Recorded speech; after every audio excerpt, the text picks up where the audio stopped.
Saudara, memang di dunia ini ada orang yang dikodar kaya, ada orang yang dikodar kaya, ada orang yang dikodar tidak kaya. Para orang kaya gitu, dinasihati oleh Allah, wabtaghi fima atakalau darul akhirah wala tansa nasibaka minat dunya. Itu nasihatnya Allah kepada Qarun. Ingat-ingat ya, orang-orang jamaah yang dikodar kaya dinasihati oleh Allah. Yang pertama, carilah dengan pemberian Allah yang ada di kamu punya duit, punya banyak harta, carilah surga untuk membeli surga. Bikin masjid, bikin pondok. Ya, ada orang jamaah kita jamaah kaya raya jamaah, tapi rumahnya jelek, tapi punya masjid di sana, punya pondok di sana, punya pondok di sana, beautiful. Oke, jadi jamaah yang di kota kaya yang pertama, gunakan kekayaan untuk cari surga, mondokin orang, sponsorin orang mengaji kutubus sitah, punya apa? Kalau anaknya nggak ada yang mondok, orang-orang insya Allah di Gading ini sudah jamaah banyak mubalek yang pengen ngaji kutubus sitah. Jangankan mondok, saudara jamaah, beli kitabnya aja nggak mampu. Bukan orang Gading, mungkin anak pondok, mungkin anak SP, mungkin anak siapa, banyak saudara. Apalagi di daerah-daerah itu, pengen udah mubalek, pengen ngaji kutubus sitah nggak bisa. Cari doa kepada Allah, ya Allah jumpakan saya orang itu. Tanya ke orang-orangnya, kalau ada orang mau mondok saya sponsorin. Berguna. Kalau nggak ada jamaah, ya umrohkan mubalek yang pernah ngajar ngaji apa, cariin dulu itu Pak Guru itu kemana, diumrohkan, kalau perlu dihajikan. Jadi uang kita apa saja jamaah bermanfaat. Wala tansa nasibaka minad dunya, sama sebenarnya keterangannya, jangan melupakan bagianmu dari dunia. Artinya apa? Ini sudah saya bahas ya, yang dulu ya. Kita diberi kekayaan saudara jamaah, itu ada yang nggak boleh kita lupakan untuk kita. Apa itu? Ya kita taruh di akhirat. Kita taruh di akhirat. Wa ma tuqaddimu li anfusikum min khairin tajidu indallah. Hatim, saudara, ada seorang murid namanya Hatim. Gurunya namanya Syakik. Syakik ini kalau nggak tabiin sahabat, saudara. Dia berguru kepada Syakik itu, si Hatim ini selama 32 tahun apa 33 tahun. Suatu saat dia ditanya oleh gurunya, si Syakik itu, "Hai Hatim, kamu selama berguru saya 30 tahun ini apa yang kamu dapat?" Dia bilang, "Saya mempelajari dari kamu cuman 8 hal." Si gurunya bilang, "Innalillahi wa inna ilaihi raji'un. Usia saya habiskan ngajarin kamu 33 tahun, cuman belajar 8. Ya saya jujur ke kamu bahwa saya itu selama 30 tahun yang saya pelajarin ya cuma 8 ini. Coba sekarang omongin 8 itu apa saja?" Dia bilang gini, yang pertama, orang itu memperjuangkan harga dirinya dengan sekolah, dengan berpolitik, dengan berkarir, dengan berbisnis, supaya dihargai orang. Kita bagi-bagi, punya rumah, jadi tokoh masyarakat. Tapi Allah bilang di Quran itu, inna akramakum indallahi atqakum.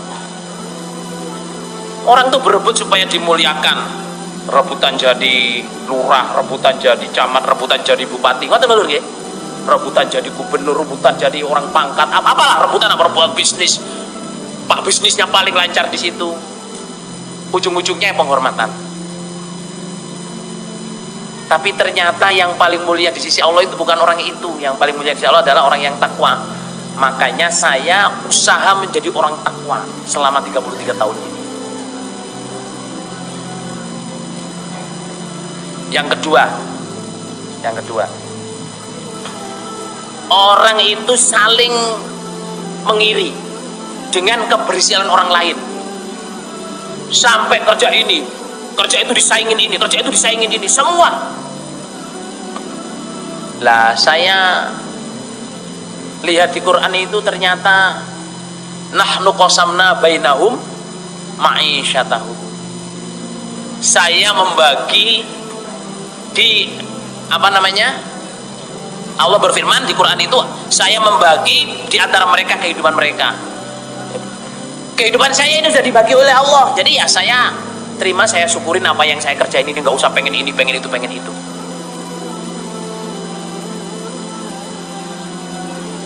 Terus orang itu saling bermusuh-musuhan. Orang itu saling bermusuh-musuhan.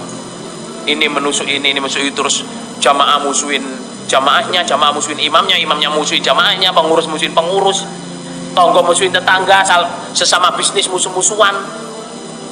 Padahal di Quran itu Allah berfirman, inna syaitana lakum adu fattakhidhuhu aduwa. Sebenarnya yang jadi musuh kamu yang asli itu syaitan, maka ambillah syaitan sebagai musuh kamu. Lah saya insya Allah saya tidak akan bermusuhan dengan orang iman. Kalau saya salah, saya minta maaf. Kalau dia salah, sebelum minta maaf sudah saya maafin. Karena musuh saya cuma satu, syaitan. Jadi syaitan saja yang saya akan musuhi. Itu nomor berapa saja, Jamaah?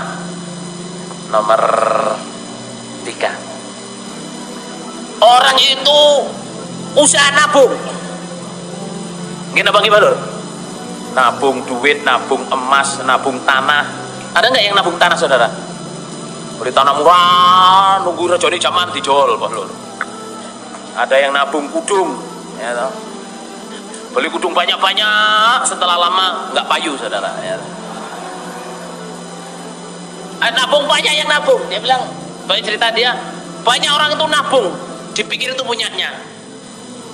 Padahal yang namanya nabung itu, yang jadi milik kita adalah yang sudah kita dahulukan. Wa ma tuqaddimu li anfusikum min khairin tajiduhu indallah.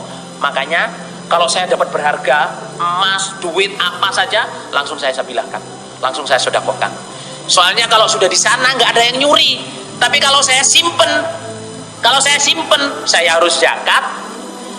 Kalau saya mati nanti diwaris, atau saya ini bisa dicuri orang. Tapi kalau sudah saya tabung di sana, itu milik saya yang asli. Nomor berapa, saudara? 4. Nomor 5 ini apa? Nomor 4 ini maksud saya jemaah, kalau kita diberi oleh kekayaan, usahakan kita dulukan. Oke. Lah. Terus cobaannya orang kaya. Halo? Cobaannya orang kaya, ya ditulis nggih. Cobaannya orang kaya itu merasa pandai. Titik. Cobaan orang kaya itu apa? Merasa pandai. Sesuai dengan firman Allah tentang Qarun. Innama utituhu ala ilmin indi. Innama sesungguhnya utituhu saya diberi pada dunia ala ilmin atas ilmu indi di sisi saya. Saya bisa berhasil seperti ini, punya kerajaan bisnis, punya ini, punya itu, punya, karena saya cerdas. Saya pandai mengambil peluang. Tanah di sana sajaknya ini saya beli, nanti akan ada ini saya jual ini. Dia merasa pandai. Padahal apa, saudara jamaah? Rezeki itu Allah yang menentukan, bukan karena pandai. Kalau rezeki karena pandai, saudara jamaah, orang S3 semua kaya raya. Gini bagi balur. Tapi nyatanya ya orang S3 ada yang nggak punya. Sekolahnya S3, bahkan 4S, saudara jamaah ya. Rumahnya masih ngontrak, saudara.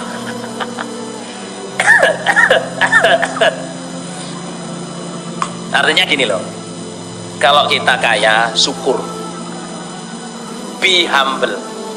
Jangan merasa kekayaan itu didapat karena kepandaiannya. Karena memang cobaannya itu. Pandai mengambil peluang, pandai mengambil ini, pandai mengambil apa macam-macam. Nah itu. Nah terus kalau kaya saudara jamaah, Nabi Muhammad SAW menerangkan qasdan fi ginin. Qasdan fi ginin. Sedengono, sederhanalah dalam keadaan kaya. Artinya kulu washrabu wala tusrifu. Makan minumlah tapi jangan berlebihan. Di hadis Ibnu Majah termasuk berlebihan adalah berusaha mendapat makanan apa yang dia inginkan. Itu termasuk apa namanya? Berlebihan. Besok jadwal makan saya ayam panggang Bangi, kikil Mojo Songo, sate cukir, rawon Mojagung, apa mana Pak Lur? Pecel Kertosono, pecel Mbak Solika, rujaknya anak Yusiai sama jenengan Mbak Dah, kereco alun-alun. Apa kereco Pak Lur? Ya maksudnya gini loh, ngono yo ngono ning ojo ya, bersedanglah dalam apa? Keadaan kaya. Klambi balur jamaah yo ojo klambi sing warang larang. Orang itu saya sering cerita ini ya. Tahun 96 saudara jamaah, orang jamaah ada yang punya sempak harganya $125.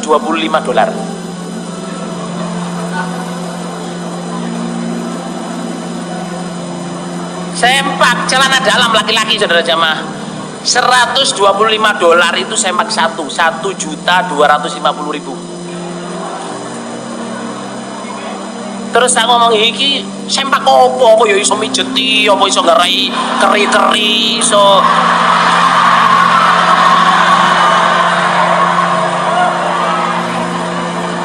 Apa kalau dipakai tidur terus kiyer-kiyer gitu?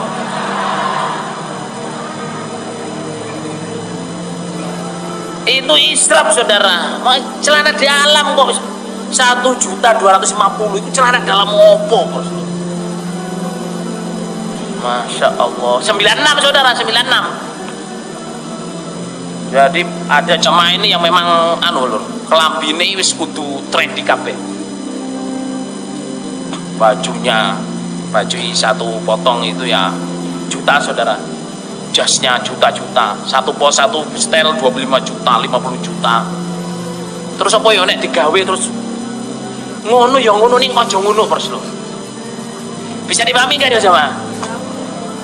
Daripada untuk gitu saja jemaah ya, untuk sabilillah. Kalau memang diperlukan satu saat tidak apa-apa, tapi kalau diperlukan, tapi jangan semuanya seperti itu.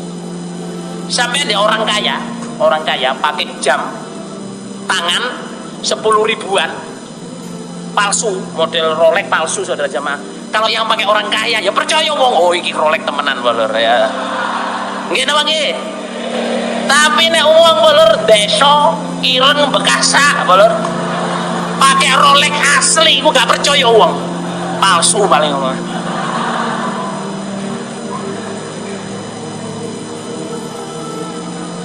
Jadi dunia ini kita jangan terpengaruh saudara jemaah, jangan terpengaruh.